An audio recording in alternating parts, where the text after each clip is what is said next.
নেপালী খুঁটিৰ তৃতীয়টো ভিডিঅ' আৰু এইখন হৈছে ১ নং নেপালী খুঁটি গাঁও। ৰাইজসকল আহিছে, ইয়াত থকা স্থানীয় ৰাইজ এইসকলৰ কোনোবাৰ আত্মীয়জন হেৰুৱাইছে ইয়াত এই মহাপ্ৰলয় বানত, আৰু কোনোবা এজনৰ ঘৰ বাৰী শেষ হৈ গৈছে, কোনোবাই জীৱ জন্তু হেৰুৱাইছে। মুঠতে তেওঁলোক এই বানত বিধ্বস্ত হৈছে। তেওঁলোকক আমি জেৰাইবাসীৰ তৰফৰ পৰা আৰ্থিকভাৱে অতি অনুদান আগবঢ়াবলৈ আগবাঢ়িছোঁ। আৰু এই ঠাইখিনি যিহেতু সকলো সমাগম হৈ আছে, এই ঠাইখিনিত আমি প্ৰথম এই মৃত্যুঞ্জয় সিং দাকে আমি প্ৰথম আৰ্থিক সাহাৰ্য অনুদান দি আগবঢ়াবৰ বাবে আগবঢ়াই দিছোঁ। তাৰপিছতে বাকী আমাৰ যিমানখিনি যুৱক গৈছিলে জেৰাই গাঁৱৰ পৰা সকলোৱে এজন এজনকৈ দি যাব। আৰু সিং দাৰ কথা এটা কৈ যাওঁ, মৃত্যুঞ্জয় সিং দা হৈছে তাৰে নাজিয়া ওচৰে হয়, মণিপুৰী গাঁও এখনৰ তেওঁ নিবাসী হয়। তেওঁ আমাক যিমানখিনি ইয়াত আমি আহিবলৈ সক্ষম হৈছোঁ, আজি যেনে শ্ৰৱণ প্ৰসাদক তেওঁৱে লগ কৰাই দিছে, তেওঁ মানুহ থৈ দি তেওঁ এজন আমাক দাস বুলি এজন দাদাই লগ খুৱাইলে, দাস দাই আনি শ্ৰৱণ প্ৰসাদক আমাক লগ খুৱাই দিছে। শ্ৰৱণ প্ৰসাদে এইজনে লগ খুৱাই দিছে। তেনেকৈ আমাৰ এই সুবিধাখন কৰি দিছে, নহ'লে আমি ক'তো আমি বিচাৰি নাপাওঁ বা মানুহখিনিক আমি এনেকৈ একে জেগাতে নাপাওঁ। খুব ভাল লাগিলে। মৃত্যুঞ্জয় সিং দাক আমি অন্তৰৰ পৰা ধন্যবাদ জনাইছোঁ। তেখেতে এজন মানৱ দৰ্দী, তেখেতে সমাজকৰ্মী হয়, সেইটো এটা পৰিচয় তেওঁ দাঙি ধৰিলে। তেখেতকো এটা চেলুট দিছোঁ।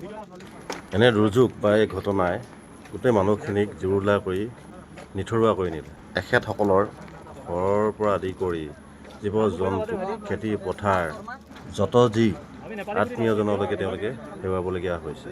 এই ক্ষতিপূৰণ আমি কোনো দিনে পূৰাব নোৱাৰোঁ। যি আত্মীয়জন হেৰাইছে, আত্মীয়জনৰ যি নথকা অনুভৱ কোনো দিনে শেষ নহয়।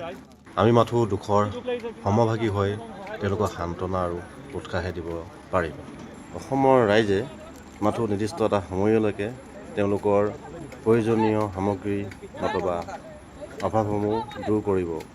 তাৰ পিছৰখিনি কিন্তু চৰকাৰৰ দায়িত্ব। চৰকাৰে এইটো ডাঙৰ ইনিচিয়েটিভ ল'ব লাগিব তেওঁলোকৰ সংস্থাপনৰ বাবে। তেওঁলোকৰ খেতি পথাৰৰ পৰা আদি কৰি যোনে যি কৰি আছিল বান নহা আগমুহূৰ্তলৈকে সকলোখিনি তেওঁলোকৰ পৰা বুজ লৈ চৰকাৰে আকৌ পুনৰ নতুনকৈ তেওঁলোকক আৰম্ভ কৰিবৰ বাবে ব্যৱস্থা কৰাব লাগিব। তেওঁলোকক সহায় কৰিব লাগিব, আৰ্থিকভাৱে হওক বা তেওঁলোকক সংস্থাপন দিয়ে হওক, তেওঁলোকক চৰকাৰে আঁচনি যোগেদি ব্যৱস্থা কৰিব লাগিব। নহ'লে এইখিনি মানুহ কোনোদিনে বন্দী পথত বা তেওঁলোকক নতুন প্ৰজন্মবিলাক কোনোদিনে নিজৰ ভৰিত নিজে থিয় দি আগুৱাই যাব নোৱাৰিব।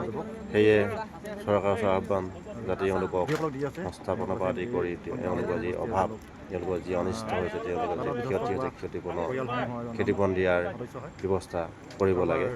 এই ভিডিঅ'ৰ মাধ্যমেৰে মই চৰকাৰখনলৈ আহ্বান জনাইছোঁ।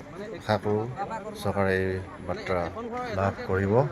আশা কৰোঁ চৰকাৰৰ ভাল সিদ্ধান্তই এওঁলোকৰ মুখত হাঁহি বিৰিঙাব আৰু এওঁলোকেও জীয়াই থকা এটা উৎসাহ লগতে প্ৰেৰণা পাব।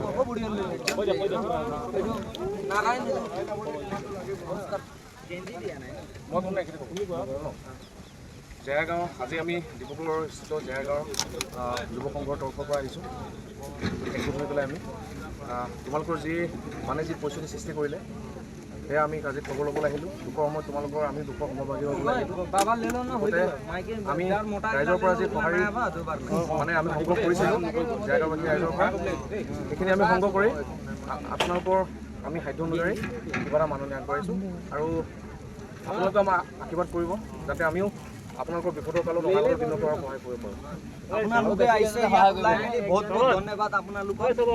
ইয়াত যি পৰিস্থিতি হৈ আছে সেইটো সময়ত আপোনালোকে ওলাই আহিলে, সেইটো কাৰণে আমাকো বহুত ভাল লাগিছে মনটো। আৰু দেখিছে আপোনালোকে আমাৰ একো নাইকিয়া হৈ গৈছে, একেবাৰে অৱস্থা নাই। এই ঘৰ এই ভাইটিৰ এইটো ঘৰ আছিলে,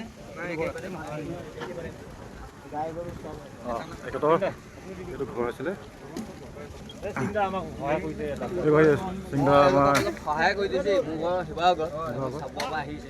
আপোনালোকৰ এফালে একেটাই চাগে। মোৰো অৱস্থা ভাল নহয়, হ'লেও মই আপোনালোকৰ পানী বেছি ক্ষতি কৰিছোঁ, সেইকাৰণে ইয়ালৈ লৈ এখেতক ধন্যবাদ দিব দেই। তেখেতে ইয়ালৈ আমাক যোগাযোগ কৰি তাৰ লগতে আমাৰ এজন কি শ্ৰৱণ, নাই এতিয়া তেখেতে একদম পূৰা জেগাত আনিছে শ্ৰৱণে। দীপাংকৰ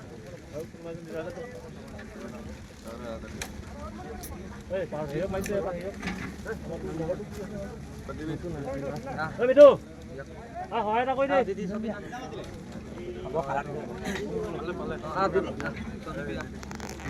সকলোৱে ঘৰ ভাঙি এই ধেমালি পুথি আপোনালোকৰ ল'ৰা ছোৱালীবিলাকৰ নোটবুক এইবোৰ কিতাপ বেগ দিব মোক মোৰ ঘৰ ইয়াতে মোক কণ্টেক্ট কৰিব মই দিম হ'ব ই দি দিব মই হ'ব দেখা हम लोग दिखा देगा इसको আমি আকৌ আহিম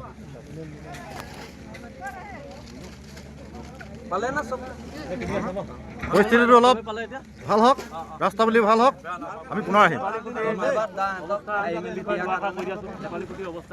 আমিতো কি কম ক'বলৈ শব্দ নাইকিয়া হৈ গৈছে যি চিটুৱেশ্যনত এদিন অচানক আধা ঘণ্টামানত এনেকুৱা ডবল পানী এটা আহিলে আমাৰ উপায় নাই। আপোনাৰ ইমান সৰু সৰু কেঁচুৱাবোৰে বাঁহ জুপিৰ তলত যেনে তেনে ধৰি ৰাতি কটাইছে।